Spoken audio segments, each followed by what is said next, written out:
Evening crept slowly over the sanctuary, as if the sun itself hesitated, unwilling to witness what was about to unfold.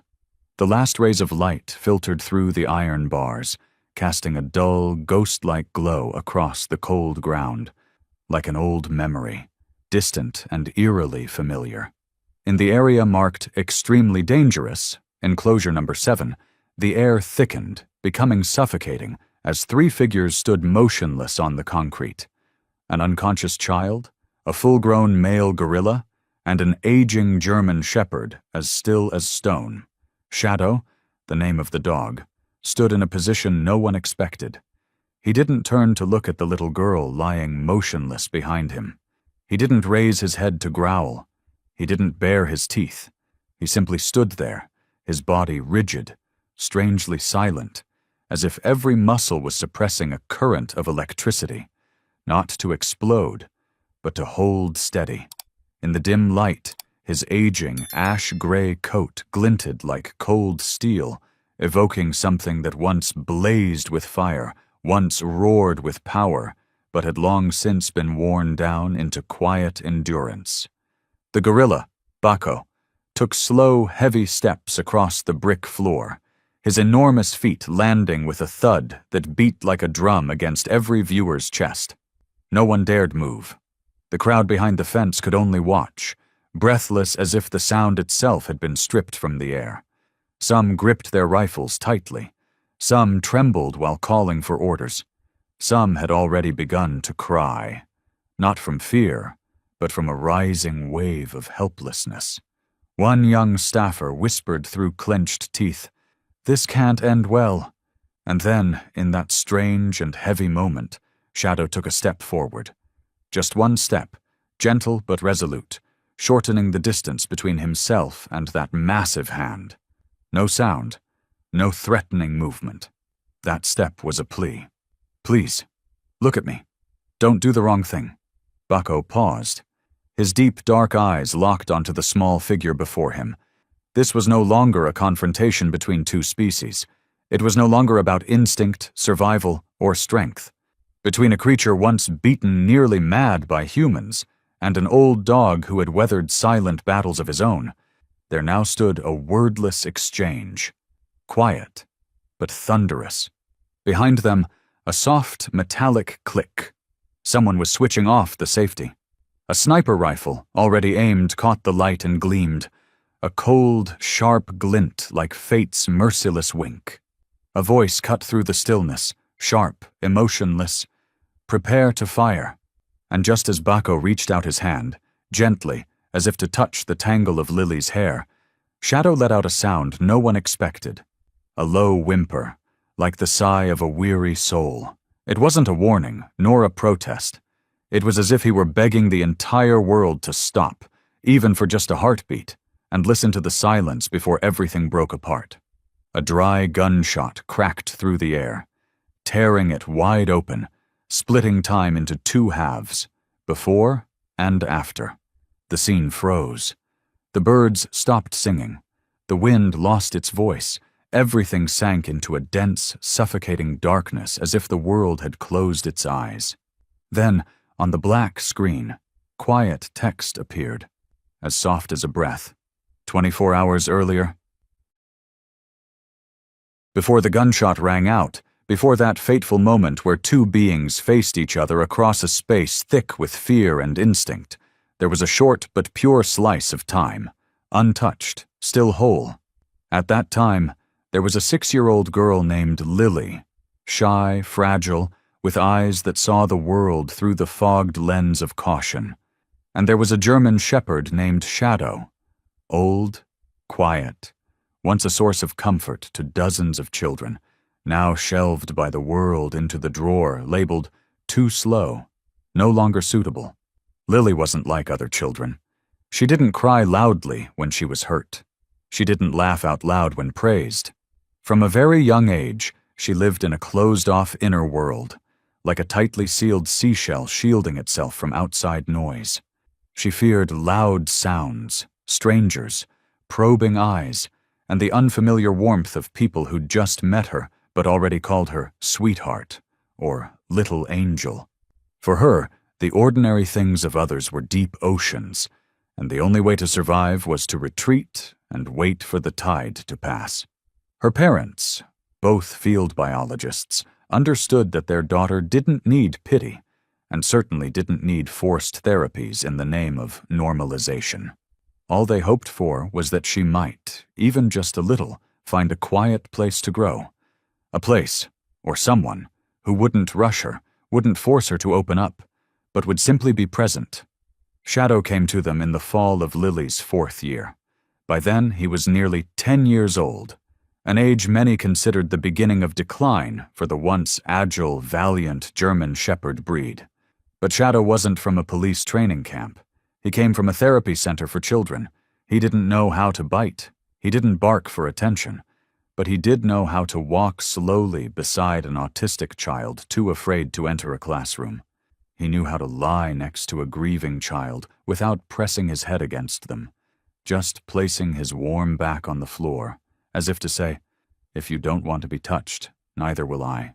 He knew how to sit still for 30 minutes beneath a table, if a child curled up there, waiting patiently for them to reach out first. People called Shadow a silent angel, but even angels can be judged. It happened at the start of his 10th year. A child in therapy screamed unexpectedly and knocked over a metal table. The harsh clang startled a nearby sow, who broke through the fence and charged. Shadow, who had been standing between the child and the panicked animal, was struck in the left leg. His knee joint was thrown out of alignment. Thankfully, no one was seriously hurt.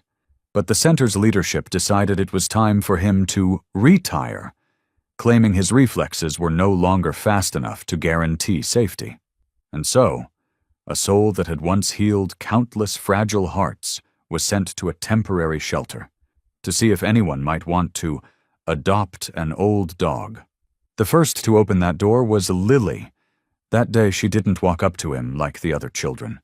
She simply stood at a distance, behind her mother, and watched in silence. Shadow didn't approach either. He simply looked back, quietly, then slowly lay down, gently, deliberately, as if to say, "It's okay. I'll wait." And he did wait. For 2 full weeks after arriving at their home, Shadow didn't pressure Lily to play, didn't lick her hands, didn't nudge up close, but he was there every morning at her bedroom door. He lay under the dinner table while the family ate, just his tail poking out, wagging gently when Lily walked past. He didn't compete for attention. He didn't interrupt. He was a patient silence, and that alone opened the first door. One night Lily woke from a nightmare, sobbing into her pillow. Shadow climbed onto the bed, not doing anything more than resting his graying chin gently on her trembling back. It was the first night she didn't cry for long. From then on, wherever Lily went, Shadow followed. She ate when he sat beside her. She studied with his head on her lap. And she dared to go to the park, dared to say, "I want to go," as long as Shadow would be there, like a staircase connecting her inner world to the outside. No one else, only Shadow. He wasn't a pet. He wasn't a guard dog. He was a companion, silent, steady, unconditional. Then came that fateful day, a cloudless blue sky. Her mother decided to take Lily to visit the wildlife sanctuary where her father worked, a rare outing the girl had quietly longed for. It seemed like a gift. No one could have known that gift would lead them both to the thin edge between life, misunderstanding, and what can never be undone. When Shadow passed the gorilla enclosure that day, he stopped. He didn't bark. He didn't pull the leash, but his ears drooped and his cloudy eyes narrowed slightly, as if something in the air made him hesitate. A strange scent. A silence that wasn't normal. No one noticed. No one believed an old dog might sense something important.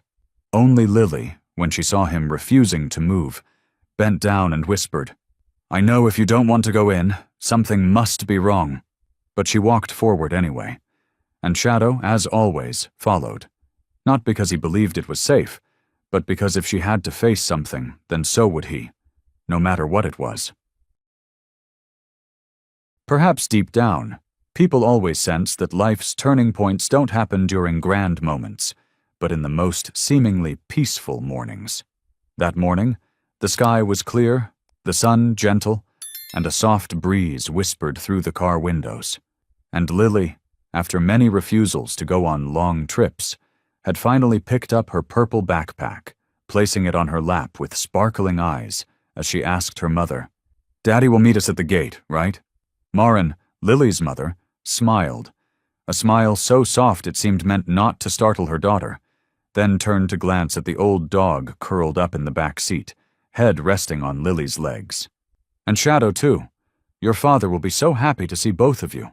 The sanctuary was nearly an hour's drive from town, tucked between low hills covered with parched eucalyptus trees.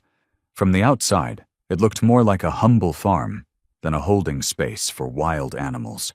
But it was home, a temporary one, for dozens of creatures that had been injured, abandoned, or seriously harmed by humans.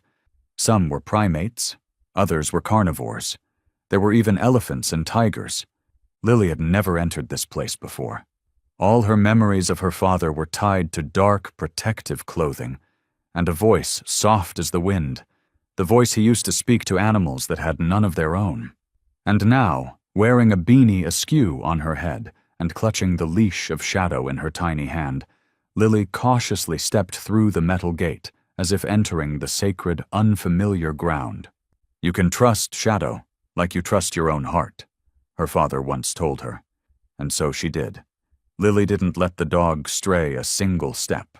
They were greeted by a tall female staffer, her brown coat streaked with dirt, and her gloves still smelling faintly of antibiotics. She blinked at the sight of a dog, especially a German shepherd, being brought into a sensitive area. Still, when Maren presented papers proving Shadow was a trained therapy dog, the woman only gave a slight nod. "As long as he doesn't stress out the animals," she said, half cautious, half understanding. "We don't prohibit it, but best stay clear of enclosure number 7. That's where Baco is, the male gorilla we just transferred in. He doesn't trust anyone yet." To the adults, it was just a routine warning. But to Shadow, that sentence struck a dissonant chord in the quiet melody of the visit. At first, everything seemed fine. Lily delighted in watching the little monkeys leap from branch to branch, eagerly listening as her mother recounted the tale of a giraffe that once got caught in an electric fence but had since recovered. She scribbled quick sketches into her little notebook, occasionally leaning over to whisper something to Shadow, who, as always, breathed gently, never taking his eyes off her. But as they neared enclosure number 7, surrounded by mesh fencing nearly 3 meters high, topped with roofing and its alarm system, Shadow came to a stop. He didn't growl. He didn't pull Lily away. He simply stood still, silent, like a weathered stone, his eyes fixed inward through the wire, ears drooping slightly, body tensed. "What's wrong, boy?" Lily bent down and stroked his back, her voice soft as the breeze. But Shadow didn't respond. For a fleeting moment, Maren turned to look, catching Shadow's gaze, locked on the dark space behind the mesh. Instinctively, she followed his line of sight. Inside was a dim, damp area, barely lit, and something had just shifted. A large shadow, with eyes glinting faintly, like a buried flame. Baco, the male gorilla, rescued from an illegal circus in Southeast Asia, was still recovering mentally. He didn't scream or lash out, but the staff called him the unpredictable one, not because he was violent, but because no one could read the look in his eyes. For weeks, he had made no sound other than heavy breathing.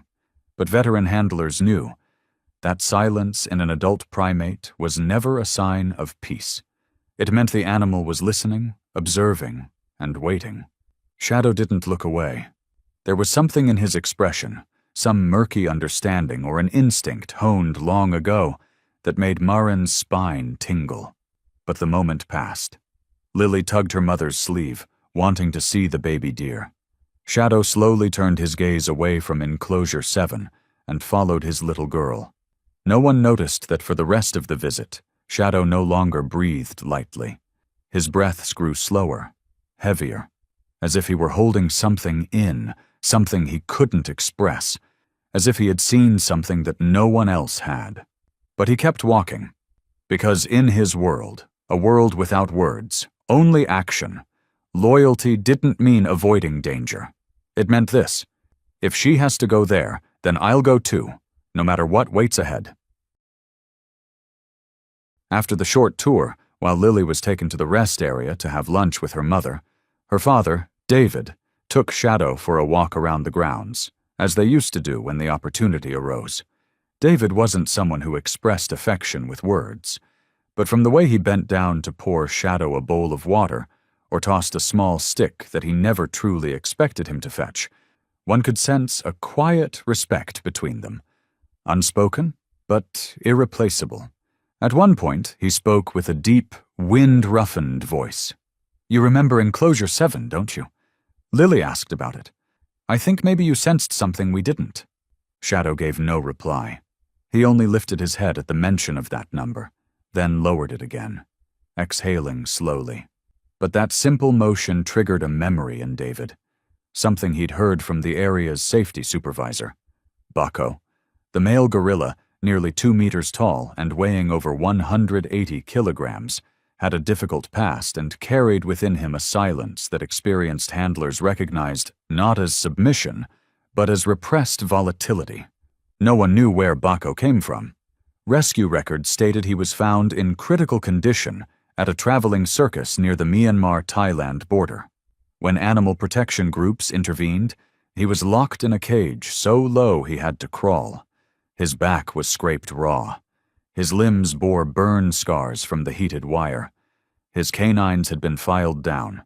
Even worse, DNA testing and a faded tattoo on the back of his neck suggested he might have been used not only for forced performance, but possibly for behavioral experiments, outlawed in many countries decades ago.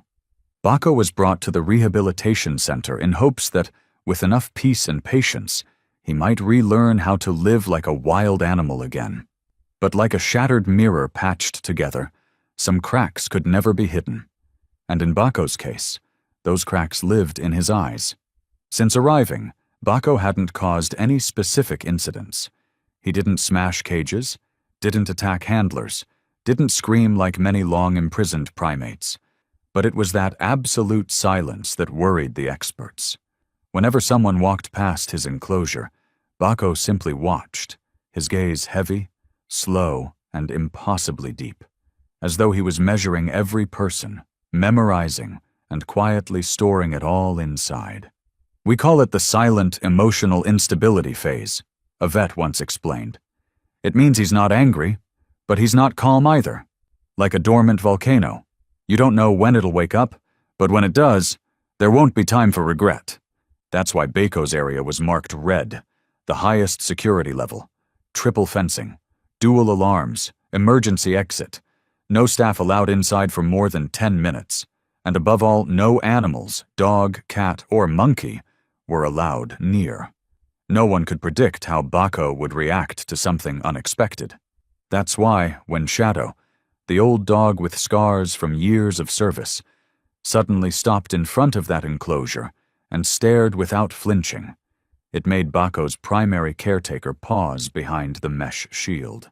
She saw that look, the way Shadow stood silently, not afraid, not curious, not challenging, just watching, steady, still.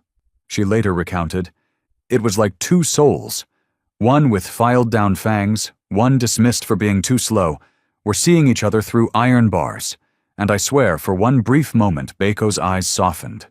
She considered stepping closer to observe. But then Shadow turned away, following Lily's tiny footsteps, and Baco turned too, fading into the shadowy corner of his pen, as if the meeting had never happened. No one knew that it would be the first and last time those two beings saw each other through a barrier. Next time, there would be no barrier between them, and next time, one of them would not get back up. After the peaceful lunch, as the sun began to cast slanted shadows across the wire enclosures, and the golden light thickened, shimmering through fine sanctuary dust, no one suspected that this calm was a veil, thin and quiet, hiding something quietly shifting underneath. Everything seemed normal. Lily and her mother sat under an acacia tree eating cookies. Distant squawks of migratory parrots echoed from the aviary, and security staff were making their routine rounds. But only one being no longer saw things as normal, and that being, as always, had no words to warn the humans. Shadow had changed since returning to the area near Enclosure 7 for the second time that day. At first, it was just a slower gait, then an unusual sigh. Not the tired breath of old age, but a sound tinged with unease, as if his soul was trembling between something he knew and something he couldn't yet express. His eyes fixated on the black mesh draped in damp moss, a place sunlight couldn't reach, and there, once again, moved that familiar shadow inside. Bucko. There were no roars, no aggressive movements, but their eyes met as if some unseen current had just been triggered. A silent bell rung that no one else could hear. Then Shadow began to bark. Not loudly, not rapidly, just spaced out, low-throated barks from a larynx damaged long ago by a respiratory infection. These weren't angry sounds, but slow warning pulses, like a whispered mantra. Pay attention, listen. At first, the nearby staff just jumped, startled. A therapy dog barking in this calm zone was rare, but not entirely alarming. Probably heard something inside the pen, one staff member guessed, or caught a whiff of animal droppings, another joked, half serious. Old dogs are sensitive to that sort of thing. Someone even shrugged and muttered, "At that age, old dogs start reacting to ghosts. Too sensitive." Only one person didn't laugh. David, Lily's father. Standing at the edge of the area, he studied Shadow with a furrowed brow, then began walking over. Shadow, still fixated on the enclosure, barked again, this time shorter, sharper, then turned and looked at David. That look, if it had a name, would be a demand. Not pleading, but urging, "Do something, something's wrong." David knelt, placing a hand on the dog's back. "What is it, buddy?" he asked, knowing there'd be no answer. But he felt it. Beneath the thick fur, the muscles along Shadow's spine were taut, not from fear, but from restraint, as if his whole body were holding back an instinct to lunge, to intervene, but knowing too that crossing a line could shatter everything. Minutes passed. Shadow stopped barking, but his stare never wavered. He lay down, head resting between his paws, ears still perked, his gaze locked through the mesh toward the darkest part of the gorilla's enclosure. Waiting. Bucko didn't appear again, but that didn't ease Shadow's vigilance. It deepened it. Evening settled. The sky turned gold. Leaves rustled in the cooling breeze. Lily came running, waving a chalk drawing in her hand, calling out, "Shadow, look! It's you! You and me on a walk!" Her laughter was clear, light like cotton drifting across a lake. Shadow turned. His eyes softened, as if all his unease gave way momentarily to one truth he never doubted. Whatever happens, even if no one else hears the silent alarm near that cage, he would stay by Lily. That was the one thing he chose. No explanation needed, because no one listens to warnings from an old dog, and when it all happened later, no one could say he hadn't tried to speak.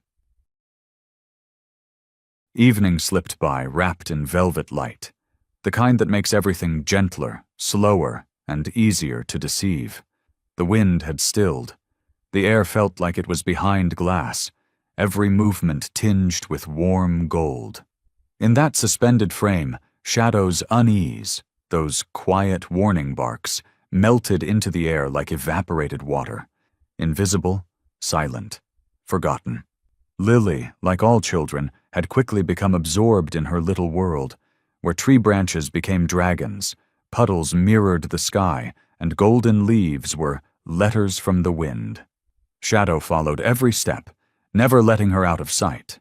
But when her mother called out, "Lily, come change your shirt, it's getting chilly," the girl hesitated, still watching something among the distant trees.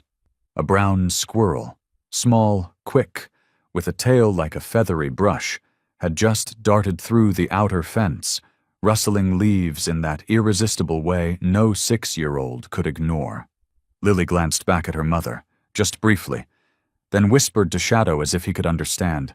"Just a little bit, then we'll go back." And then she ran. Shadow leapt up. No bark, no panic, just swift, precise movement, faster than usual, as he tracked her slender frame slipping between low bushes and along the narrow path leading behind Enclosure 7, an area that should have been secured with a safety gate. That gate, meant to be locked and checked every morning, had been overlooked. A later report from the maintenance team showed that the latch had rusted weeks ago, and the bolt had shifted out of place after a recent storm. But at that moment, no one knew, and should have only ever appears after something breaks. Lily slipped through the unlatched gate, unaware she'd crossed the final boundary. She squeezed through the gap, reaching for the squirrel, and at that instant the root-strewn ground beneath her gave way. A sharp crack sounded beneath her feet. Then the world tilted and blurred. Her small body slid down the slope and fell straight into a wide, gray, cold concrete pit where no child should ever set foot. Shadow sprang forward instantly. He lunged towards the gap, hind legs stretching to their limits, claws scraping the hard ground, as if just one more inch would have let him catch her before she vanished from view. But the sound of her body hitting the floor echoed up from below. A breath, then silence. He howled, a sound that tore through the air, long and raw, almost a cry from the other side of the veil between life and death.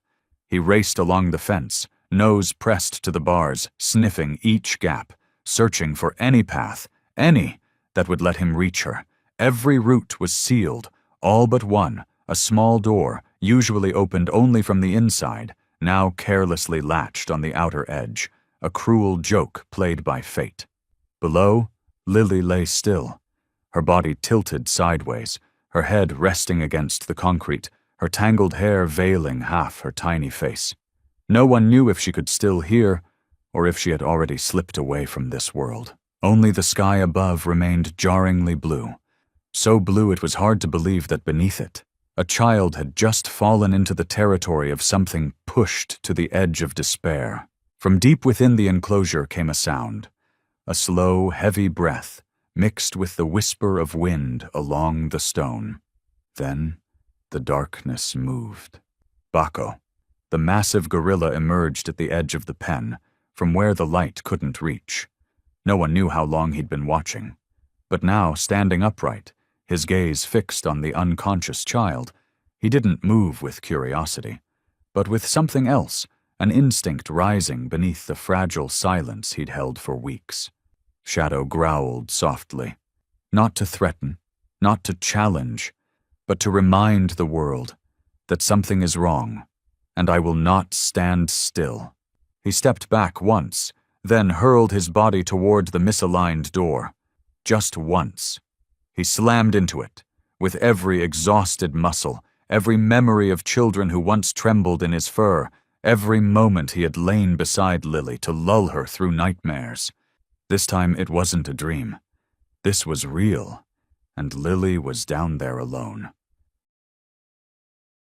Shadow's body slammed against the gate with a deep, resonant boom that echoed through the steel corridors and reverberated off the metal roof, like the ripple of something ancient waking inside an artificial safe zone. A patrol staffer, hearing the strange noise, turned, just in time to see Shadow's chipped collar disappear through the mesh, vanishing into the restricted zone. Seconds later, the alarm blared. The siren shrieked, urgent, violent. Unlike any regular signal used in the sanctuary, everyone froze. Across the grounds, technicians, veterinarians, volunteers, and even tourists were evacuated in small groups towards the safety exits. No one knew what had happened, but the pale face of the security chief told them everything. A serious breach had just occurred, and it was happening at enclosure number 7. There, in the squared-off courtyard surrounded by reinforced wire walls, lay a small, motionless girl, and just steps away from her, a massive adult gorilla slowly emerged from the shadows, each step heavy, like a drum pounding inside every witness's chest. Bako, No one knew how long he'd been watching, or when he had sensed Lily's presence. But his eyes, dark, deep, unreadable, stared at her limp form as if trying to analyze or remember something that once meant something. Shadow was there. He stood just inside the barrier, only meters from Lily, eyes never leaving Bako's movements. He didn't bark. He didn't snarl. But his entire body was drawn tight, like a bowstring stretched to the limit, waiting for a single wrong move to release. Footsteps thundered behind. David arrived first, heart clenching as he spotted the pink shoes lying in a shaft of light, next to a shadow that loomed, broad-chested, powerful, raw. "Clear the area! Everyone back!" a security guard yelled. His hands trembled as he unlocked the emergency case, pulling out a high-dosage tranquilizer gun, used only when all other behavioral protocols failed. "It's not enough!" another gasped. "It takes time to work. If he attacks, we won't make it." A semi-automatic rifle was drawn from the armory, loaded on the spot. The team leader aimed, his face tight, eyes locked through the scope. "Do we shoot?" he asked, voice dry, waiting for the signal. No one answered. Bako stepped fully into the light. The sun hit his dark gray back, casting an enormous shadow over Lily's curled body, like a fallen leaf. He didn't roar. He didn't beat his chest. But that silence chilled everyone who had ever worked with primates. A silent gorilla is unreadable, and most dangerous. Shadow stepped forward. He crossed the invisible line none of them dared to pass. He crossed the boundary that said, "Animals do not intervene." Like the last flicker of a dying flame, he placed himself between Bako and Lily. No barking, no bluffing, just a small, aged figure with eyes like ancient stone. Then Bako moved, just slightly. He tilted his head, studying this creature that had approached. From his massive throat came a low sound, not a growl, but something like a breath, long, deep, resonant, like stone grinding on stone. The sniper's finger tightened. David shouted, "Wait!" But chaos had begun to swell. Shadow didn't move. He was waiting to see if what Bako carried inside was a warped reflex born from cruelty, or if some primal, unbroken part of him remained, enough to pause before the presence of a non-threatening soul. No one spoke. No one dared breathe. Only the alarm still wailed in sharp, jolting bursts, and the wind cut through the mesh, thin and sharp, as a warning whispered into a silence too vast to hold.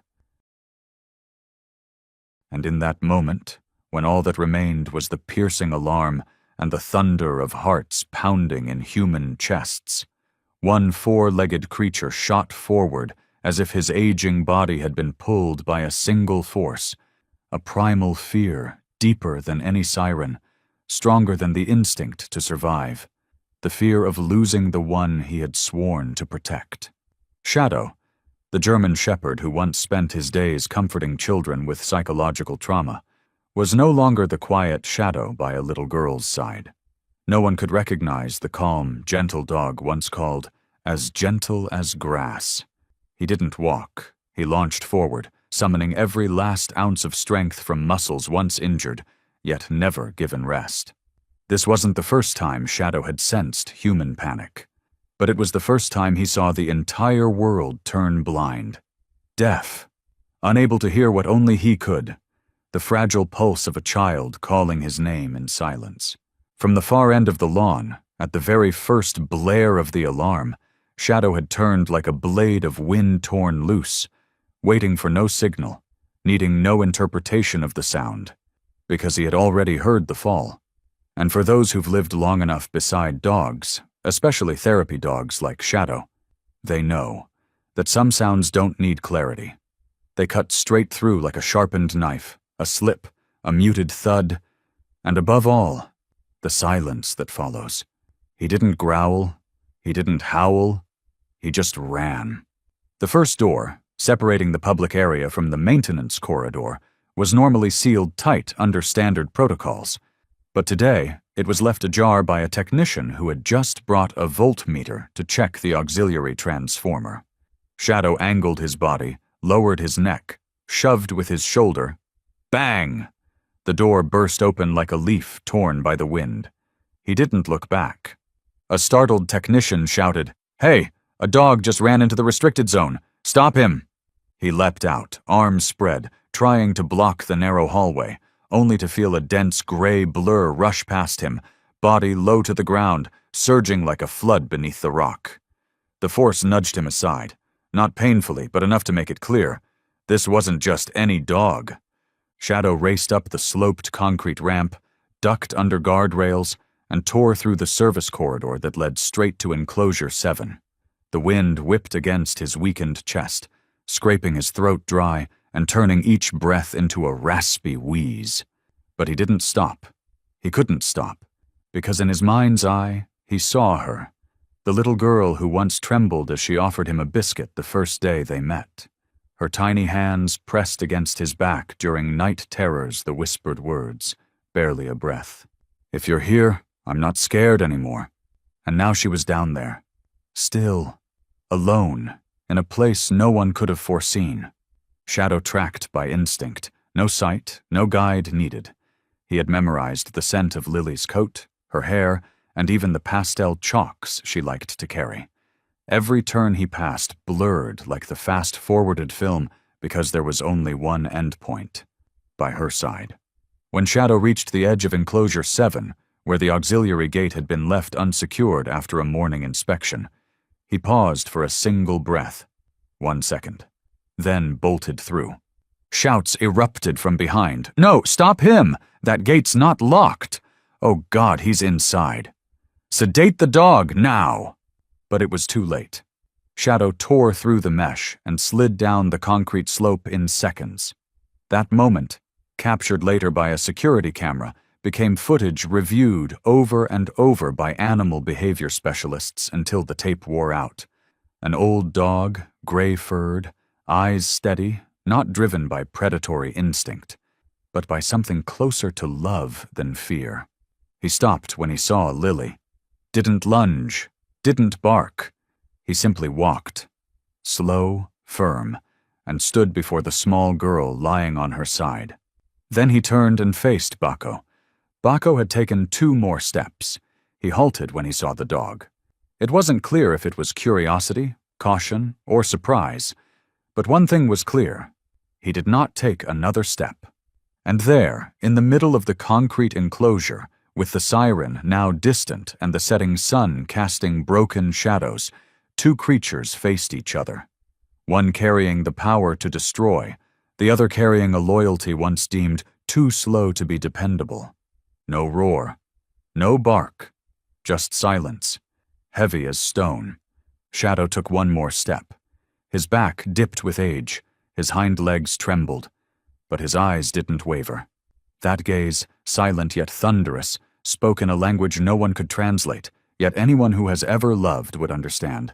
If I must choose, I choose to stand here, right now, between her and whatever is coming. The gate to the enclosure remained ajar, its steel panel bent askew from Shadow's impact. No one had yet moved to close it. Outside, conservation staff, technicians, guards, and veterinarians lined the hallway, but not a single person dared step inside. Within, the sunlight had grown faint, crawling across the cold cement floor and tracing chaotic outlines over 2 figures. One massive, silent like a carved stone, the other small, frail, but still standing on 4 trembling legs. Shadow was still there, not as a dog ready to fight, not as a creature too old to fear. He stood tall, head held high, chest rising with each deep, steady breath, his eyes locked onto the figure approaching him. No growl, no baring of teeth, just a calm presence, like a marker staked into the earth declaring, "Even if I have nothing left, I will still stand between her and the world." Baco had now stopped.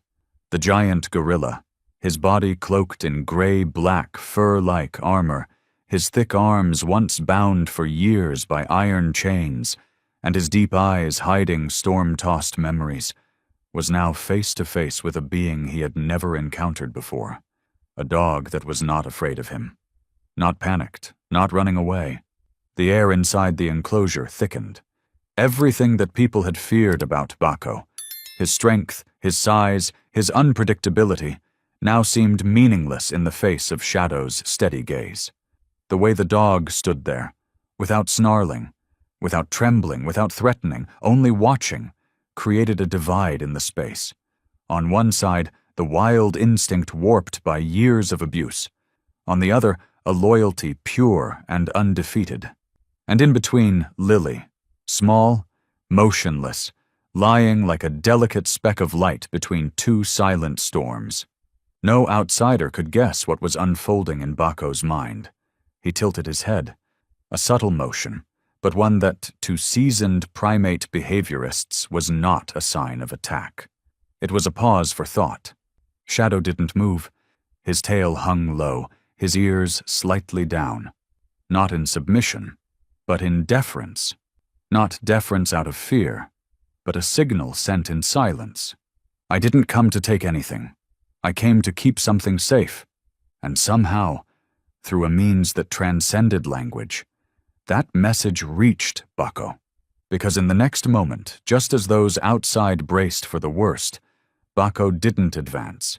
He simply stopped, sat down, hands lightly resting on the ground, chest still rising and falling, but no roar, no chest beating, no breach of the delicate boundary. And then he looked at Shadow, a look that no security camera, no biometric scan, no post-incident behavior report could explain. That gaze was no longer the look of a cornered wild animal. It was the gaze of a being once beaten, tortured, stripped of trust in all things close, now trying to believe again. Because before him did not stand a threat, but an old, silent creature with no weapons, nothing to defend itself except a heart that still beat for someone else. Shadow blinked once. Then he sat down, slowly, without haste, without guarding himself, as if he understood that the only act left that could preserve this fragile moment was to abandon all fighting stance. He didn't look at Lily, but the space between them was close enough that, if anything were to happen, he could shield her with his own body. And in that instant, between an old dog willing to give everything and a gorilla who had once lost himself, every weapon became meaningless.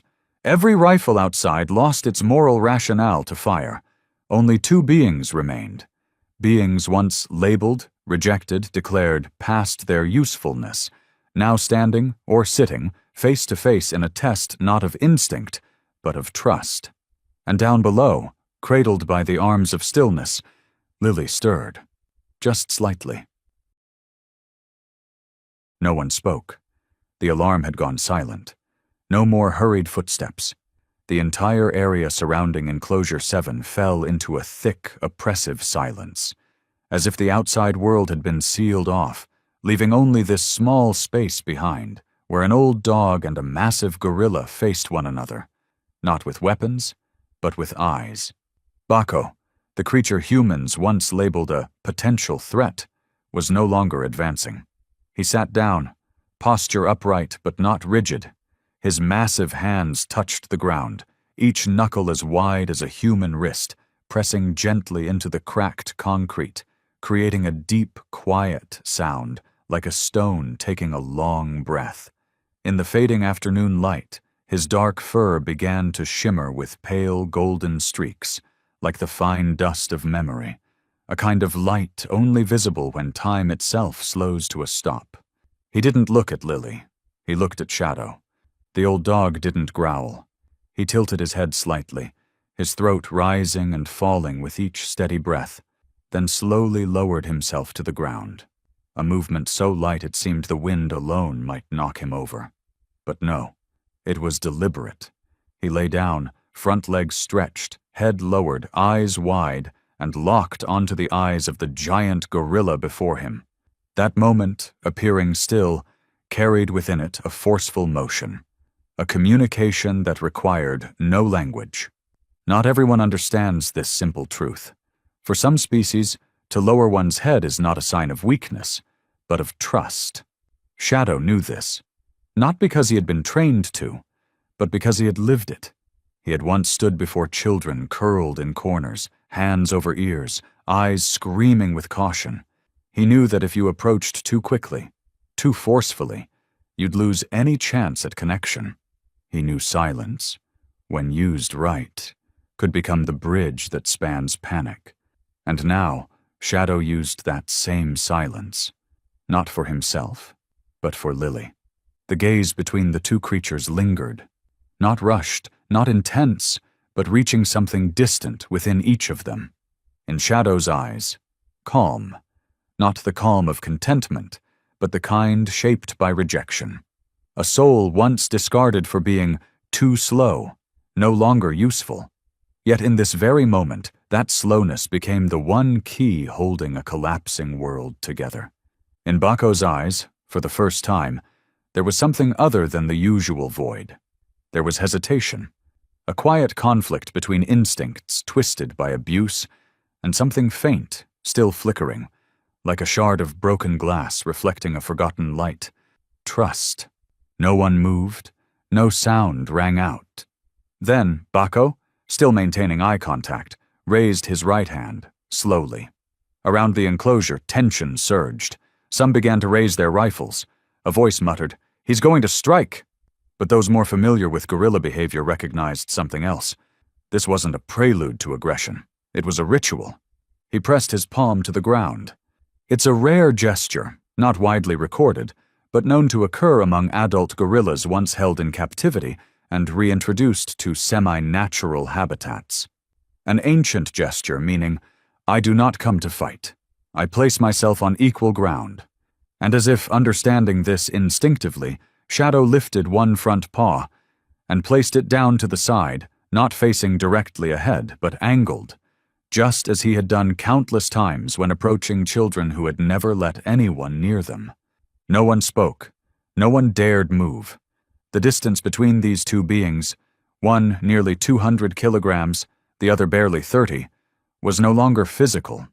It was the distance between instincts reshaped by trauma and loyalty that had never been erased. And now they were finding a way across it. Then, in a moment so subtle almost no one noticed, Bako closed his eyes. For just 1 second. Just long enough for everyone to know that if there had been rage within him, it had passed. But at that very instant, outside the enclosure, through the frantic whispers on a radio, came a voice over the intercom. Prepare to fire if his hand moves toward the child. And when Bako, unaware that every movement he made was being judged through a lens of fear, began to raise his hand, reaching for Lily's tangled hair as if to check for signs of life, a security officer shifted his weight toward the trigger. In Shadow's gaze, still fixed on Bako, a flicker of alarm flashed. Not at Bako, but at the world outside, at the humans who were about to condemn a gesture they didn't have the patience to understand. And in the very next moment, just before Bako's hand reached down, the bullet left the barrel. The world had a choice. To forgive. But it chose fear. Shadow let out a low whine. Not loud, not in pain, but clear. A sound torn from the base of his throat, cutting through time like a final plea. Please don't. And in the stillness carved open by Shadow's broken-hearted whimper, the world paused for one more beat, long enough for something unexpected to rise. Memory. Not a human's, but a dog's. A memory without words, without language, yet strong enough to shape the only choice he could make in that moment. Years ago, when Shadow was a young dog, just transferred from his first animal-assisted therapy unit, he was brought to a wildlife rescue center in the Central Highlands. There, he met all kinds of creatures, monkeys, bears, otters, and even a baby elephant. Animals were once smuggled, abused, or separated too soon from their mothers. Shadow was never the loud one in that crowd. He didn't play, didn't push his way into the arms of caretakers, didn't draw attention from children on tours. He simply sat near the fences, or lay beside the elephant enclosure, where a young elephant named Suri would always walk toward him during training sessions, reaching out her trunk, sniffing around his ears, as if these two completely different species had found a shared rhythm. That day, the one Shadow never forgot, was the first time Suri was allowed to walk outside the enclosure freely. She was still on a leash, supervised by handlers, but it was a big milestone after months of recovery. Everything was going fine, until a child's toy plane, accidentally flown off course, swooped down toward her head. Suri panicked, trumpeted loud, turned and ran, trunk swinging wildly. Staff nearby, unable to see what had startled her, saw only a large animal out of control. They shouted, "Danger! Dangerous! Stop her!" And one person, no one remembers if he was a guard or just a panicked handler, fired a tranquilizer without protocol, striking her side. Suri collapsed in front of Shadow. Her massive body dropped like a fallen building. The ground shook. Dust billowed. The baby elephant lay there, eyes wide with fear, still conscious as her legs buckled under her weight. She didn't die, but remained unconscious for a week. After that, she never stepped into the open yard again. Shadow had been there. He had seen it all, and for the first time he understood that not all protective instincts lead to the right outcome. Sometimes the best way to save a life is to lie down. Do nothing. Send just one signal. I don't mean harm, and I hope you don't either. From that moment, Shadow learned to sit still, learned to measure his reactions not by fear, but by observation and empathy. He stopped being the always-ready dog that training centers once praised. He became something else, something that didn't fit any model, something people began calling too slow to respond, too quiet to be effective. And so they retired him. But today, right here, on the concrete floor of a gorilla enclosure, in a place no one thought he belonged, that very ineffectiveness became the only thing standing between life and death. Shadow didn't leap, didn't resist. He lay down, rested his head, shifted his body slightly to the side, exposing his ribs, the most vulnerable posture a dog can take, as if to say, I don't want to win. I just want all three of us to be here when the sun sets. And somehow, that memory reached Bako too. Maybe through the eyes. Maybe through the way Shadow didn't threaten. Maybe through the posture. A language not taught, but one all wounded beings understand. In the smoky, weathered eyes of the old dog, the image of Suri falling resurfaced. A wound that never healed, but also a whisper. Don't let that happen again. And that's why, even knowing a bullet could fire at any moment, Shadow didn't move, didn't howl, didn't fight. He just stayed, eyes open, fixed on Bako. Because if this was the last thing he ever did that mattered, it wouldn't be to attack. It would be to help a soul, once too broken to trust, learn to stop its hand when it didn't have to strike. And in that space, where a voiceless soul and a toothless beast met, they connected. Not through sound, not through touch, but through eyes and a wordless empathy the world rarely makes room for. But silence, no matter how sacred, is fragile when placed in a world still too loud with fear.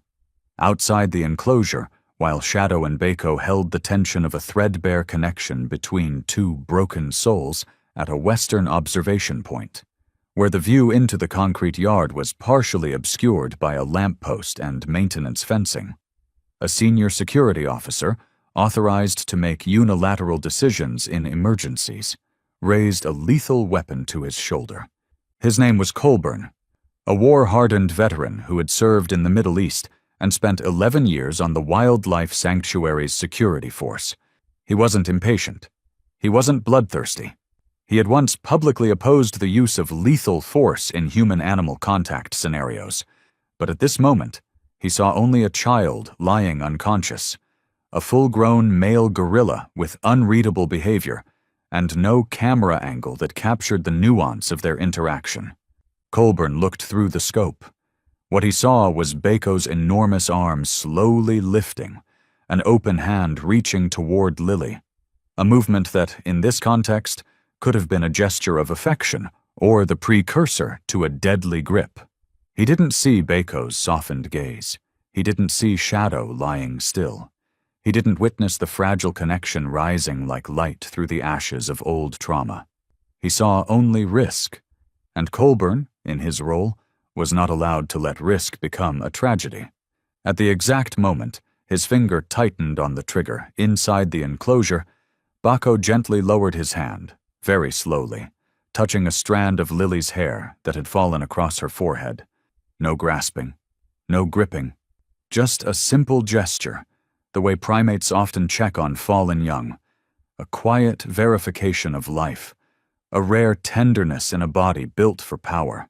That's when Shadow growled. It wasn't loud, it wasn't feral, but it sliced through the stillness like a blade through glass.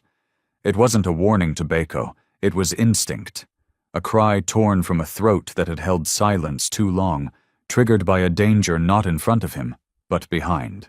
He had heard the metal click, the coil of a spring, the snap of a safety, and he knew the threat wasn't where people were looking. It was where they weren't. The growl cracked the air like thunder. Bako flinched. His hand, resting lightly on Lily's brow, froze. He didn't know why the creature who had been so quiet was now making noise, but instinct, sharpened by years in cages and beatings at every sound, kicked in. He recoiled, suddenly, and in that same instant, Colburn pulled the trigger. A dry gunshot shattered the brittle piece, reverberating off the steel mesh and shaking the already fragile air. The bullet flew in a cold, unyielding arc, across a gap that no one had wanted to be filled by destruction, and in less than half a second, it pierced Bako's left shoulder. The gorilla roared, not in rage, but in pain, in shock, the sound of a soul betrayed by a world he had just begun to trust again. He staggered, his massive frame buckled, knees dropping, hand clutching his shoulder. Blood began to seep. Not much, but enough to stain the concrete floor where Lily still lay. Shadow sprang up. He didn't howl. He didn't run. He simply stood, once again, between Bako and Lily. But this time, his eyes were no longer fixed solely on Bako. He looked up. He looked toward the one who had pulled the trigger, and in his gaze there was no hatred, only something far heavier: regret. Shadow had once believed that lying down could prevent a tragedy. He had believed in the wordless bond shared between beings who had been broken. But in this exact moment, when the only growl he ever let slip was mistaken as the start of violence, he understood something far more painful. Sometimes, the world simply doesn't have the patience to listen to what hasn't been fully said, and a soul that had seemed on the edge of healing was torn open once more by the very hand that meant to protect it. Beneath the thin veil of smoke that hadn't yet dispersed after the gunshot, the air thickened, as if the whole world held its breath for something that could no longer be undone. Bako fell. He didn't roar. He didn't struggle. He simply buckled and collapsed, his massive body toppling quietly like an ancient tree felled without fanfare.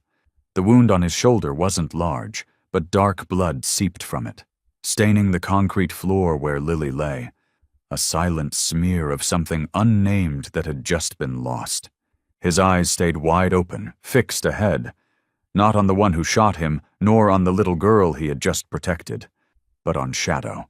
There was no rage in his gaze, no threat, no resentment, just a silent look, heartbreakingly still. A look only those who had known what it was like to be misunderstood, who had waited for the chance to be treated as a being with feelings, could give one another, as if asking a question no one could answer in time.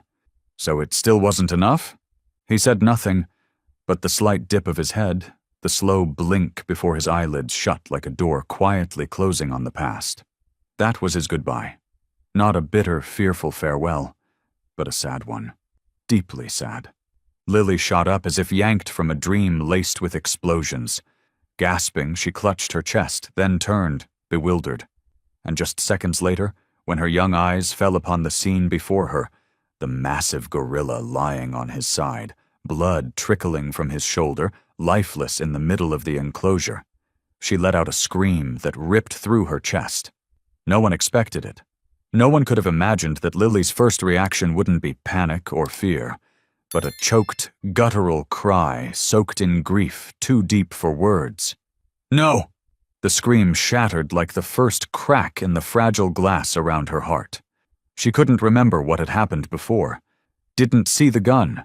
Didn't see who pulled the trigger.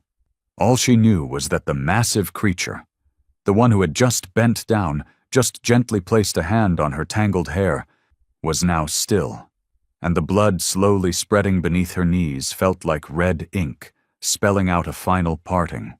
And then, driven by a heart untouched by prejudice, Lily crawled forward, her trembling hands reaching out to touch Bako's arm, already cold and heavy, the warmth gone for good. She broke down in tears, not from fear, but because she knew she had just lost something strange and sacred, something that had just begun to bloom, just been reached by a giant hand full of gentleness. Behind her, Shadow lifted his head. He didn't howl, didn't bark. He just looked. His gaze lingered on the gorilla's body, then on Lily sobbing amid blood and dust, and finally to the spot where the gun had fired. He sensed it. Not the scent of gunpowder, but something familiar. The scent of regret. And then he howled. A long, drawn-out howl from deep within his chest, as if it carried every time he had never been able to cry for help. It wasn't fierce. It wasn't sharp. It was full, mournful, echoing like a lament lost in an empty valley. It wasn't just for Bako. It was for Suri, the baby elephant who once fell due to a misunderstanding, for every creature whose hope had been crushed because humans didn't have the patience to listen. To a look, a gaze, a silent gesture. His howl stretched out, silencing the entire sanctuary. Even those shouting commands lowered their weapons. The soldier who pulled the trigger stood frozen, eyes fixed on the dog whose howl sounded like every quiet accusation ever spoken from the heart. Someone removed their hat. Someone cried. No one dared say, "It's just an animal," because at that moment there were no species. Only one truth remained. Some pains can only be understood by those who've been hurt, too. And when a creature dares to trust, only to be struck down by that very trust, what dies isn't just the body, it's hope itself. Shadow howled until his voice broke. And when the final sound faded from his throat, all that remained was silence. A quiet period in place of all the words no one dared to speak. Under the dusky light, draped like a soft shroud over the sanctuary, every sound seemed to fade away at once. No more sirens. No more hurried footsteps or shouted orders from those who believed they were still in control. The space around the gorilla enclosure fell into a deep, solemn quiet, as if even silence itself bowed in mourning for something lost forever. And at the center of that circle, on the blood-speckled, dust-swept cement, only 3 figures remained. Lily, trembling and kneeling by Bako's body, Shadow, motionless like a stone, and the massive form of the one once labeled the most dangerous, now just a lifeless shape, eyes closed, the wound still bleeding slowly. Shadow stepped toward Bako. Gone was the purposeful stride of a dog on duty, or the shakiness of age. Each step was hauntingly slow, as if every footfall confirmed something he wished wasn't true. A gentle breeze passed through, lifting a few dry blades of grass to swirl around the bloodstain on the floor, like drifting memories about to vanish forever. As he drew near, Shadow didn't sniff or pant. He simply lowered himself, slowly sat down, and tilted his head, gently pressing his graying forehead to Bako's arm, the one still curled as if trying to protect something until the very end. It wasn't instinct. It wasn't mimicry of human behavior. It was a choice, a bowed head that only beings who understand the value of presence can offer, quiet, wordless, without judgment. And in those brief seconds, the entire sanctuary froze. No one moved, no one interfered. As if everyone, staff, guards, lingering visitors, felt that they had no right to intrude on that moment. A dog laying his head on the arm of a gorilla just killed, not to play hero, not because of any command, but simply to share the loss. He didn't howl, didn't bark, didn't even breathe hard. He just lay there, eyes closed, back slightly arched, as if straining to hear Bako's heartbeat one last time. Up in the corner, mounted high on the wall, a security camera kept recording. Installed to monitor behavior, it now stood as the sole witness to a moment so rare it felt unreal. In that crude frame, under harsh, unfiltered lighting, appeared the image. An old German shepherd, body slightly hunched, resting his head on the arm of what had once been called a threat. No embellishments, no sound. Just two creatures of different species, lying side by side as if the world outside had never existed. Colburn, the man who pulled the trigger, was still standing there, heavy as stone. The gun in his hand had lowered at some unknown moment. His eyes locked on Shadow, and he saw it clearly. The animal was crying, not with tears, but with the faint contractions of his chest. The sharp breaths slipped out before they could be swallowed. A quiet pain, unspoken, but sharp enough to pierce every layer of reason, every protocol trained into soldiers, briefing rooms, and risk prevention courses. Lily had stopped crying. She walked slowly toward Shadow, her hand trembling as she gently stroked his back. He didn't do anything wrong. The whisper was small, carried away in the evening breeze, but those nearby heard it clearly, like a verdict. No one replied. No one defended. Because at that moment, all words felt meaningless in the presence of something too powerful to deny. Shadow's silence was the final anthem. Inside the camera, the recording continued, each frame preserved without direction, without edits, without effects. Every second passed like a raw documentary of a truth the conservation world had long avoided. Not every abnormal behavior is a threat. Sometimes, the ones most feared are the ones most capable of love. A minute passed. Then two. No one dared to break the stillness, not a footstep, not a word. The entire enclosure 7 had turned into a kind of temple, where a gorilla lay in peace, a dog bowed in mourning, and the rest of the world stood outside, bearing witness to something no language could ever define. Love needs no shared species. In the dim light of the central surveillance room, where dozens of screens formed a constantly shifting wall, only one frame stood out, haunting and still, footage from camera 7, mounted high in the gorilla enclosure. No longer just a cold technical recording, no longer a tool to monitor daily operations. At this moment, the footage became final evidence, not of an incident, but of a truth long ignored, a chance forever lost. Colburn stood stiff, spine straight, hands clenched together as if letting go would make him fall apart. The soldier, once trained to act fast, to protect lives, to prevent threats, was now face to face with something no mission briefing could prepare him for: the consequence of doubt. Beside him, the sanctuary's manager, a silver-haired, quiet woman, bowed her head, hands clasped, saying nothing. Every eye was glued to the screen as the footage rewound to the beginning of the event. It started with a mishap. Lily slipped, falling through an unsecured mesh panel.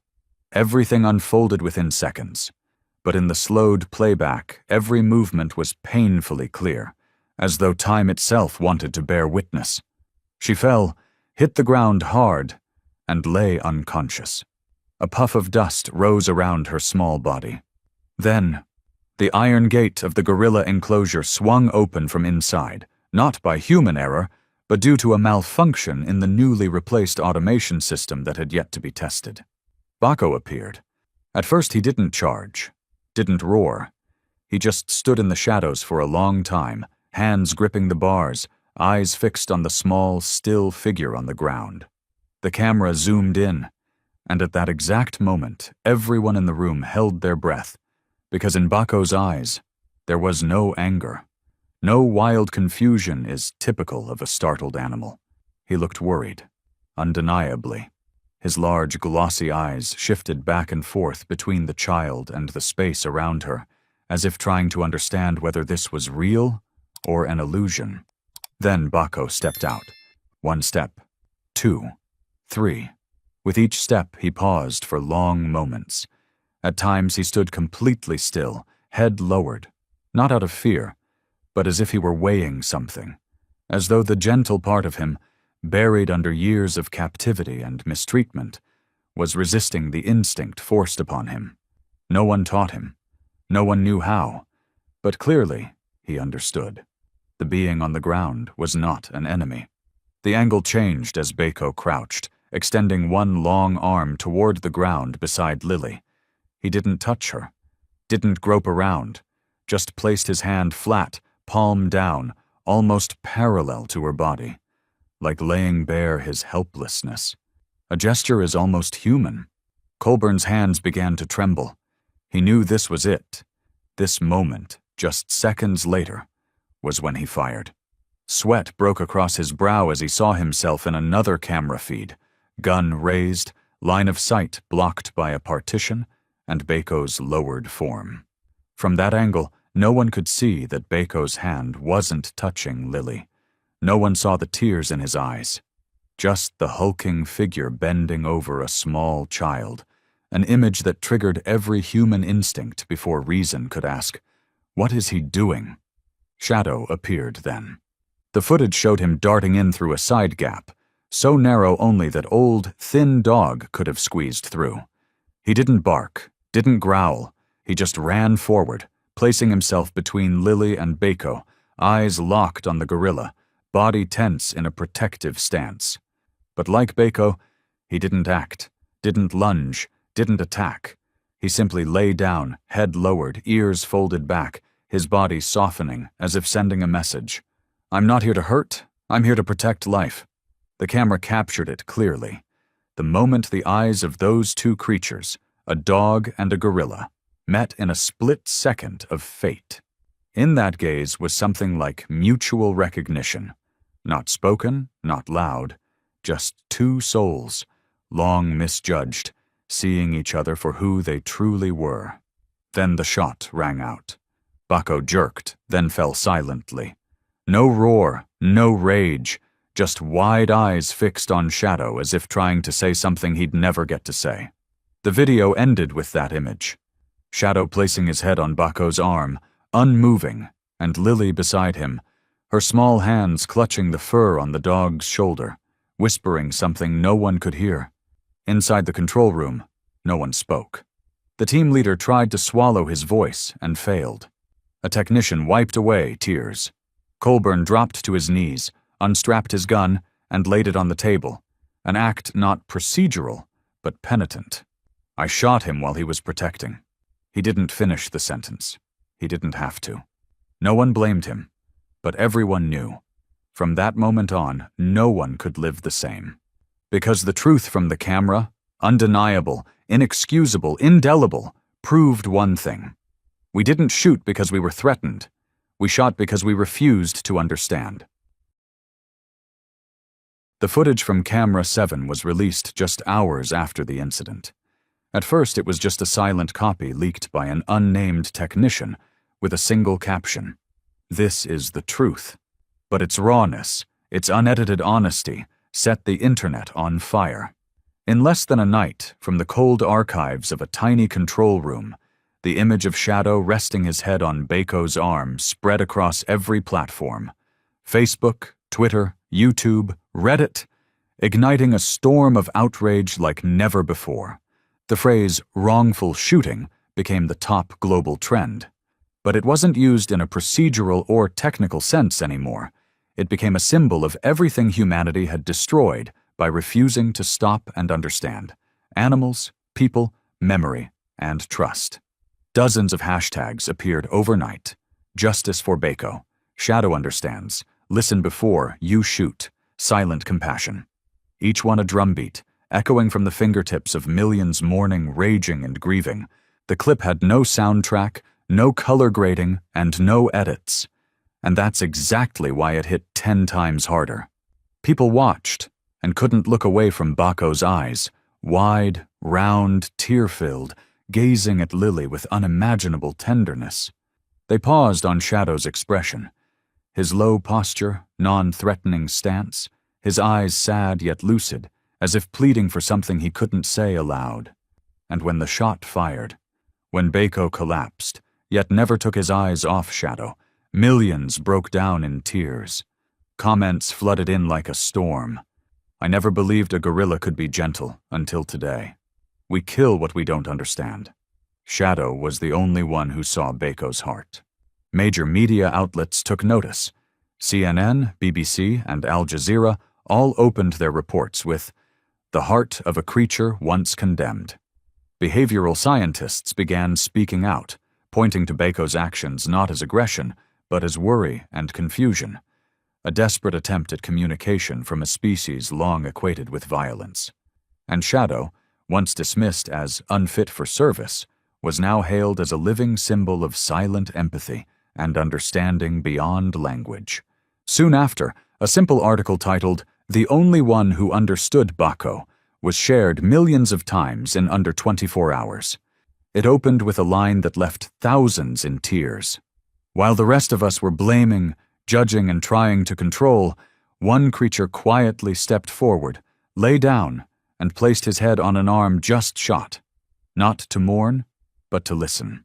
Shadow's story spread far and wide, illustrated in paintings, turned into animations, with proposals even made to sculpt a statue of him at the sanctuary as a tribute to broken trust. A famous author wrote, "If Shadow hadn't been there that day, we would have forever believed Bako was a monster."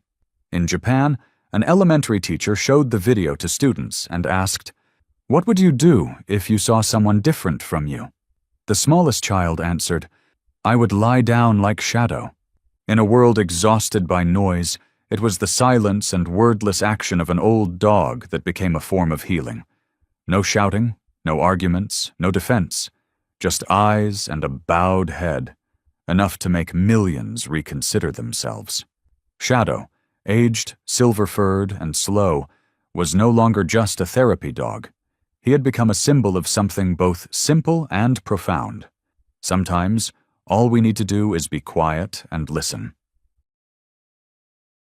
Amid the media firestorm, the endless analysis, debate, and furious online commentary, it wasn't an expert, a viral post, or a formal statement that made the world pause. It was the soft voice and scribbled drawing of a 6-year-old girl, the only one who had truly touched Bako's heart, that brought everything to a halt. Not because she spoke with clever arguments, and certainly not because someone staged her appearance, but because when truth is spoken with innocence, honesty, and no defense, it carries a kind of power the adult world has long forgotten. The truth that needs no proof. Lily had been silent for days after the incident. She had panicked, run a fever, and lost sleep. But ever since the moment Shadow laid his head on Bako's arm, and since she woke up to shouting and flashing lights, something had lived quietly in her chest, unsaid. Not out of fear, but because no one had asked her the right question. Adults always rush, always demand a reasonable explanation, always insist on safety, but no one ever really asked, "Lily, what did you see?" Until one late afternoon, when Lily's mother walked into the room and found her sitting on the floor, surrounded by scraps of colored paper, purple crayon smudging her fingers, and a freshly finished drawing. Lily didn't look up, only spoke quietly, as if she'd been waiting for that exact moment. "Mom, his hand was really big, but he didn't hurt me. His hand was right here." She pointed to her chest. "I think he was checking to see if my heart was still beating." That drawing, taped inside her backpack with clear tape, became the centerpiece of a press meeting after her family agreed to let her share it. She stepped onto the small stage quietly, without fear or hesitation. The drawing showed her lying on the floor of the enclosure. In the middle was a large gorilla bending over, his hand gently placed on her chest. To the right, a gray dog lay with its head resting on the gorilla's arm. All three lay close together. No fences, no guns, no blood. Just a stillness inside a chaotic world. The room fell silent as Lily held the picture up.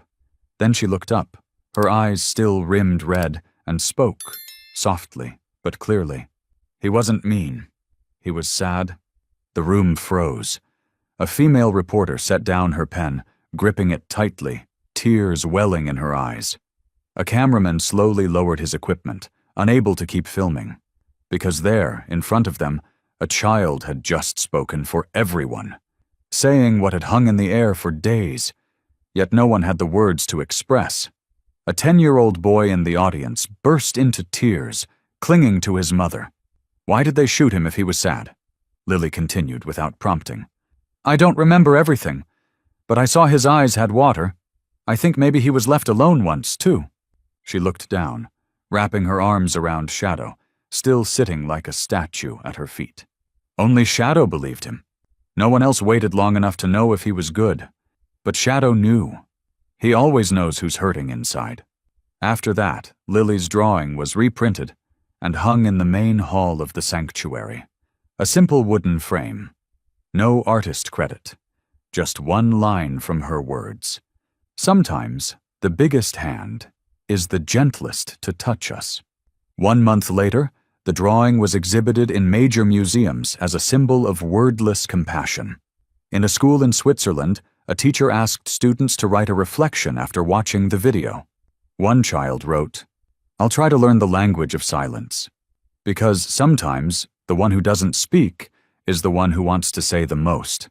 And Shadow, the dog once deemed unfit for duty due to age and frailty, now appeared in every article with a simple yet sacred title. The only one who understood Bako. As for Lily, with her quiet but steady voice, she reminded the world that before judgment, we must ask the one who stood face to face with fear, with a heart that had never stopped trusting. From Lily's drawing to the critical footage, the wave of compassion did not stop at tears or viral posts. It reached deeper, into humanitarian organizations, policy groups, and even the corridors of power long detached from animal emotion. One of the first to speak out was Compassion for Creatures, an international animal rights coalition based in Geneva. In an emergency press conference just a week after Lily's statement, they announced a campaign titled 30 Seconds for Life. Its central image wasn't a flashy logo or a shocking photo. It was a monochrome sketch. Shadow lying beside Bako's body, head gently resting on the gorilla's arm, with Bako's eyes, closed, still carrying a trace of sorrow. Beneath it is a simple white caption. If we had waited 30 more seconds, they might both still be alive. The campaign quickly spread across over 40 countries, drawing support from activists, veterinarians, former wildlife rangers, and even security officers who had faced split-second decisions. Together, they proposed a new protocol. In any emergency involving a large animal without immediate signs of aggression, a mandatory 30-second pause must be observed before using lethal force. It sounded small, but in the conservation world, it was monumental. What shocked people most, however, was how Shadow's image was used as living proof of interspecies nonverbal communication. In the reform proposal submitted to the United Nations, one section quoted directly from the sanctuary's incident report. The therapy dog known as Shadow, despite being retired and advanced in age, exhibited a precise and entirely non-violent response to an oversized gorilla. His actions, lowered body posture, head down, sustained eye contact, are considered canine signals of acceptance. This behavior led to a momentary de-escalation from the gorilla. Had there been no lethal intervention, peaceful coexistence might have persisted. Training academies for working dogs and therapy animals began, including Shadow's behavior in their curriculum. Unlike old models focused on barking, biting, or warning, new protocols now emphasized de-escalation postures, signals that convey calm, non-threatening intent. Shadow, the dog once thought ready for retirement, became the foundation of a new philosophy. Protection isn't about retaliation. It's about sustaining life long enough for peace to speak. The policy was piloted in 3 U.S. states and 2 European nations. A test sign was installed at the entrance to high-risk animal enclosures. In all emergencies, if no direct attack occurs, stop. Breathe. 30 seconds could mean the difference between death and a second chance. On national television, when a reporter asked the campaign leader why they chose the image of a dog instead of a human, he gave a single answer: because Shadow had no voice. But he acted in a way we all must relearn. The world began rewriting a part of its rulebook, but this time not with legislation or theory. It was rewritten by the paw prints of an old, silver-coated dog who didn't bark, didn't run fast, didn't fit the job anymore, but dared to lie down in the middle of chaos and say the one thing that hundreds of humans, dozens of weapons, and the smartest minds had forgotten. Wait, listen, and believe that kindness might come from where we least expect it.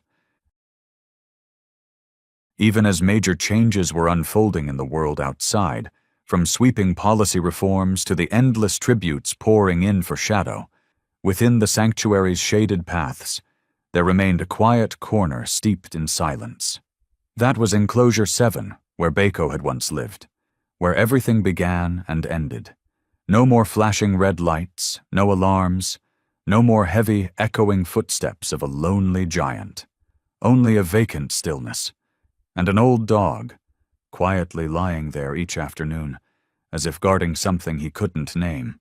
Shadow was no longer the dog who trotted briskly, tail wagging at the sound of Lily's voice. Since the day Bako fell, Shadow had changed. He ate less, even though his favorite chicken dish was served on time. His eyes had lost their gleam, no longer sparkling when praised as a hero, but clouded with sadness like fog clinging to the edges of sight. His steps had grown heavy, as if carrying a burden that hadn't yet found a place to rest. Every afternoon, he would slowly make his way to Bako's now empty enclosure. He didn't bark, didn't sit. He just lay down. The posture of an old dog no longer strong enough to stand tall, but still determined not to collapse. His back faced the world, his eyes turned toward the inside, where nothing remained but a large rubber tire Bako once sat on, and faint shadows lingering on the wall. Lily noticed it early on. She didn't ask questions, didn't try to cheer him up like grown-ups do. She simply walked over and quietly sat beside him, her back resting against the fence, legs pulled close, arms hugging her knees, head tilted gently to one side. She said nothing. She knew. What Shadow needed wasn't praise, wasn't applause. He needed someone willing to sit with him, in silence. So each afternoon, like a secret ritual, she came. Never late. People often passed by that scene. A tiny girl, head bowed, sitting beside a silent, thin German shepherd in front of a locked enclosure. One day, a new staff member asked Lily why she sat there every day. She simply said, "Because Shadow doesn't want Bako to think no one remembers him." Then she leaned down and gently patted his back as if to tell him, "You're not alone in your grief." Sometimes people heard the faintest sigh. No one could tell if it came from Shadow or Lily. Occasionally, the dog would lift his head and look into the emptiness, ears twitching as if listening to something far away. A soft growl, a giant breath, a soul still lingering. Maybe deep down, Shadow still wondered. If I had barked sooner, if I had reached him faster, would that bullet have stopped? But even so, he didn't howl, didn't cry out. He just lay there, keeping vigil for something lost, and keeping himself from letting go of trust, even though he knew no one returns through a door that's already closed. As the sun set behind the forest, the shadows of the two, girl and dog, stretched long across the cold ground, etched onto the silent cement of Enclosure 7. There was no statue, no plaque, but every afternoon, the place lit up with a different kind of light, the light of memory, of loyalty, and of a sorrow that spoke no words. In the days that followed the quiet shared between Shadow and Lily, the sanctuary began to feel new winds blowing, not just from public opinion or expert voices, but from people themselves, those who had entered the world of animals with fear, with wounds. In collaboration with a trauma therapy organization, the sanctuary launched something special, a passageway, a space specifically for children who had once been hurt by animals, not to heal them with lectures or theory, but through living moments where emotions didn't need words to be felt. And at the heart of that journey, they invited Shadow. The first child to enter that space was just 8 years old. His name was Nolan. He had been attacked by a neighborhood dog while playing in his backyard. Ever since, he hadn't gone near any animal with teeth. Not cats, not dogs, not even rabbits. Every time he saw fur, he panicked, shaking hands, rapid breathing. Doctors said it was a trauma response that would take time to heal. But Nolan trusted no one. He just wanted to stay away from it all. Until one day, his mother stumbled upon an article about Shadow. She showed Nolan Lily's drawing. He stared at it for a long time. Didn't speak. Didn't pull away. Just looked. And for the first time in months, he asked, "Did that dog bite anyone?" His mother replied with a soft shake of the head and a faint smile. No, he just lay down. And so he agreed to visit the sanctuary. On one condition. "I don't want anyone to make me touch anything." That day, the sun filtered gently through mesh canopies, and the breeze stirred the leaves like a quiet invitation. Shadow was led to the small garden behind Enclosure 7, where these special encounters were held. He didn't need a leash, just a soft call, and he walked forward, slow and quiet, like an old stream. Nolan sat on a wooden bench, legs dangling, eyes on the ground, lips pressed tight, fingers clinging to the hem of his shirt. He saw Shadow's silhouette approaching, a thin frame, silver fur, walking without hurry and never making eye contact. No barking, no sudden moves, no frightening closeness. Shadow stopped a short distance away, close enough to feel each other's breath, far enough not to feel invaded. Then, as if he had learned it from a lifetime, Shadow did what he once did before Baco. He lay down without a sound, his head gently lowered, his eyes turning toward Nolan. A gaze that didn't plead, didn't push, just a quiet presence from a being who knew how to give space to a heart, still learning how to trust again. Nolan looked up. He didn't move closer, but he didn't move away. Then, in slow motion, he extended a hand, placing it near the ground, just within reach, like a greeting without touch. Shadow didn't move, but his ears twitched slightly, eyes steady, and in that very stillness he told Nolan, "I won't come closer unless you're ready, but I'm here, and I understand." 5 minutes passed, then 10.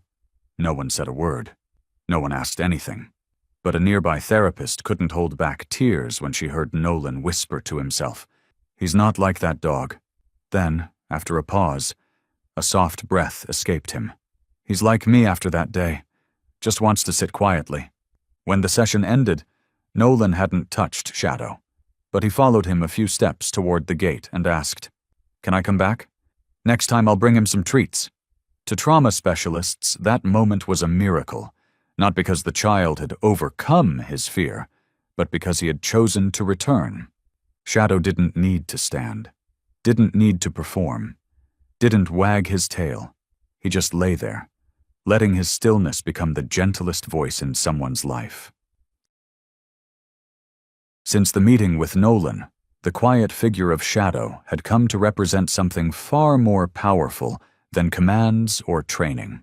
He embodied a language that rose above all bias, the language of patience, of silence, and of listening with the heart.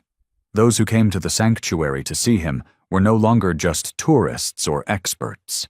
They were people carrying unanswered questions, unnamed wounds, and eyes once closed by disappointment. And so, on a gentle early autumn day, the sanctuary's management opened a special space, an exhibit called Shadow's Memory. Not to glorify, but to remember.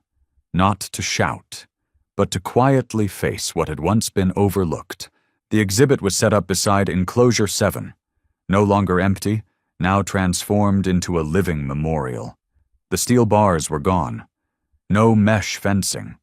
Just a glass pavilion, open on all sides, letting wind and sunlight flow in freely. At its center, a large painting hung over the ground, where Shadow used to lie. The painting, created by a young artist based on Lily's memory and security footage, brought more than a few visitors to tears. In the image, Lily lies in the middle, eyes closed, her small hand resting on her chest. Baco sits beside her, not growling, not raising his arms, but leaning forward slightly, one hand on the ground, the other gently placed on the child's chest, as if checking the fragile rhythm of her heartbeat.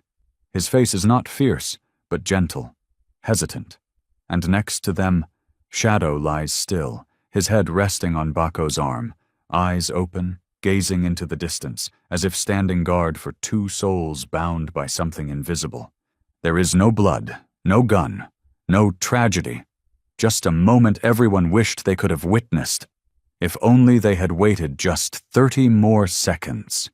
Beneath the painting, a small sign stood, not with a typical caption, but a handwritten note from Lily. I used to be afraid of everything bigger than me, but Shadow taught me how to sit down in front of what I don't yet understand. Visitors stood silently for long stretches. Some entered with skepticism and left with tears down their cheeks. One teacher brought her entire class and instructed her students not to speak during the first 10 minutes before the painting. Just look, she said, then write what you feel, not what you think. One elderly widow, who had lost her son in a zoo accident years ago, clutched her chest as she exited, whispering, I wish someone back then had a shadow too. And in a quiet corner of the exhibit, where no one paid much attention, Shadow still came every afternoon, lying in the same spot. He didn't look at the painting, didn't notice the crowds, but sometimes his ears twitched gently, as if still listening, or remembering the breath of a gorilla who once bowed his head and placed his hand on a child, not to harm, but to make sure her heart was still beating. As more and more people visited the Shadow's Memory exhibit, the sanctuary grew quieter, not with sadness, but with a stillness like that of concert-goers, leaving a wordless symphony filled with humanity. Long lines formed not just to revisit the moment between a dog and a gorilla, but to reach for something fragile, the belief that humanity still had a chance, if only it could slow down, look closely, and understand. And so, at the end of a winding stone path along the hillside, a small statue was erected. Not with ceremony, no ribbon cutting. It simply appeared one misty morning as the first autumn leaves fell onto damp grass. The first person to see it was a little girl, perhaps Lily's age when it all began. She stood for a long time, eyes fixed on the dull gray bronze, and then, without being told, she gently bowed her head. The statue wasn't large, just the height of an adult seated, which made it all the more humble and intimate, never imposing. Shadow was sculpted lying on his side, front legs stretched gently, head slightly lifted forward, his expression calm, content, as if listening to something far away or waiting for something close that others hadn't noticed yet. Beside him sat Baco, not towering, not tense, but relaxed, shoulders dropped, face bearing no trace of wildness, but etched with sorrow, wonder, and understanding. One hand touched the ground, the other rested lightly on Shadow's front leg, a gesture of quiet connection, subtle yet profound. And across from them, lit by slanted rays of sunlight streaming through the trees, stood Lily, carved in soft ivory stone. She was seated, legs folded, hands resting behind her, messy hair tilted by an invisible breeze. Her face didn't look back, but forward, toward whatever lay ahead, the same direction both Shadow and Baco were facing. Her lips curved in a faint smile, light as wind, but powerful enough to make anyone who saw it believe that in one brief moment, these three beings, human, dog, gorilla, had touched a kind of peace beyond all instinct. There was no nameplate beneath the statue, no date etched into stone. Just a small brass plaque, set low to the ground so that anyone reading it had to bow. On it, in Lily's own uneven but heartfelt handwriting from when she was 6, it read, "It's not the bigger one who wins, it's the one who understands who survives." And perhaps it was that, the statue's refusal to retell the event, and its quiet reminder that things could have been different, that made it a place where many chose to stop. Some couples came after arguments, sitting silently beside each other, saying nothing. Children once afraid of animals now stood hand in hand with their parents, eyes wide, locked onto the gaze shared between two creatures of completely different species. Former rangers rested elbows on the stone railing, quietly crying as the statue made them remember all the moments they had once silently dismissed. Sometimes, in the early morning, before the sanctuary opened, before the sun rose, before the fog lifted from the old pines, Shadow would come. He wouldn't lie down. He wouldn't howl. He would circle the statue once, pause at Lily's feet, and lower his head softly. No one taught him that. No one made him do it. But in that quiet repetition, people understood. For those who have witnessed the full weight of misunderstanding, silence is the truest way to keep the truth from being forgotten. As the evening sun faded behind the line of ancient trees at the end of the path, where the statue of Shadow, Bako, and Lily stood, the sanctuary seemed to breathe slower, as if the place itself was learning to live more gently, to see more clearly. Yet in another corner of the administration building, inside a room left untouched since the incident, there was another kind of silence, heavier, unresolved, and unnamed. On an old wooden desk, between scattered reports and unsigned files, lay a brown envelope. No stamp, no recipient. Just 2 words penciled on the front. Selah, Bako's wife. The letter belonged to David Kerr, the staff member who had pulled the trigger. He had never spoken publicly, never attended a press conference, never explained. He remained silent, not out of shame, but because he didn't yet know how to speak from a place of grief. His silence was the thin shell over a storm he hadn't known could last this long. A storm that began not when he pulled the trigger, but when he saw Bako's eyes before he fell. Eyes that didn't burn with rage. Eyes that held disappointment so deep it would echo in David forever. He wrote the letter on a cold, foggy night, alone in a dimly lit office with only a blue pen and blank paper. His handwriting was steady. His words weren't. They clung to something already lost. "I don't know who will read this. Maybe a colleague will deliver it, maybe a caretaker, maybe a child visiting will pick it up by accident. But whoever it is, please let her know. I was wrong. Not for pulling the trigger, but for not seeing clearly.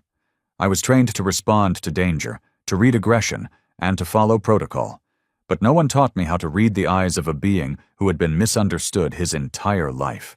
With the letter, he included a USB drive containing never-before-seen security footage from a hidden angle, one that showed Bako's final moments before the shot. In the footage, Bako was lowering his head, placing his hand softly on Lily's chest, not gripping, not moving, just resting there, listening. His eyes weren't focused on any human. They were watching Shadow, who was trembling, standing between them, trying to keep what little peace remained. "I listened to the pounding in my chest," David wrote, instead of the silent rhythm in their gaze. And because of that, a creature who had already known pain, who had been rescued, who had started to trust again, had to fall. David didn't send the letter to the sanctuary board. He didn't ask for a retrial. He didn't expect forgiveness. He only wanted the truth not to be buried in polished reports. The next morning he left before sunrise. No contact, no severance. Only a single note taped to his office door.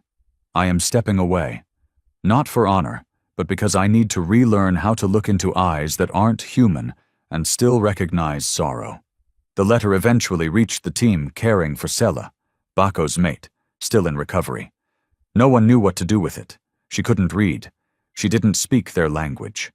But when they printed out a still image from the footage, Shadow resting his head on Bako's arm, Lily reaching towards them, they placed it in Sela's enclosure. And something changed. For the first time, Sela did not recoil. She stepped forward, sat down, stared at the image. Then, with a trembling hand, she touched the likeness of Bako and drew her hand back in silence. After that day, Sela began eating again. Slowly but regularly. Her nights grew quieter. Her gaze was softer. Each morning the staff found her sitting by the window, looking out toward a small corner of the sanctuary where the statue stood, where the three figures, frozen in bronze, reminded her, and everyone else, that survival doesn't come from strength. It comes from being seen. When David's letter was discovered, and the image of Sela touching Bako's picture spread online, no one spoke of his mistake with anger anymore. The outrage didn't vanish. It evolved, from fury to reflection, from blame to quiet questions. "What if?" became the new refrain, and it was in that stillness that Lily, now 8, steady, always beside Shadow, chose to speak one final time. Not to end a story, but to preserve a memory. The recording was simple. One camera, a small room, no audience, no script. Lily sat on a wooden chair, feet swinging above the floor. Sunlight streamed through the window, casting a soft glow on her hair. Shadow sat beside her. No vest, no medals, just a collar engraved with "Shadow Companion Not Guard." Lily looked straight at the camera. Her eyes were calm, unafraid. Not too old for her age. Just the eyes of a child who had survived something not by fleeing, but by loving through it. "I know a lot of people cried because of Bako," she said, "and because of Shadow. Some people were angry. Some said I shouldn't have been there. But I want to say this so that if someone else is ever scared like I was, they'll know there's another way." She glanced down at Shadow, gently stroking his back. He didn't move, only tilted his ear toward her. "My dog taught me that growling doesn't always mean anger, and silence doesn't mean you're not hurting. Sometimes he doesn't bark, but I know he's still protecting me. And sometimes when he growls, it's not because he's mad. It's because he's scared something will happen again." She paused, took a breath, and then spoke from the quietest, truest part of her heart. Bako wasn't bad. He just didn't have anyone beside him when he wanted to say, "I won't hurt you. I hope next time someone like him shows up, there'll be another Shadow nearby. Or at least someone patient enough to look at their eyes, instead of their hands." The video ended in silence. No applause, no cues, just breathless watching. The final scene of the documentary played without music, without narration, only wind, and the soft steps of Lily on the damp earth. She walked with Shadow by her side toward what once had been Bako's enclosure. But it was no longer a cage. The fences were gone. The space transformed into a quiet garden, filled with white chrysanthemums and night-blooming jasmine. Flowers that didn't take up space. They just opened when no one was looking. There was no sign, no statue. Only a small wooden stake near the base of a tree, hand-carved with one line. "To those who were misunderstood, please know, you still deserve to be trusted again." Lily knelt, placing her hand on the earth between two flat stones.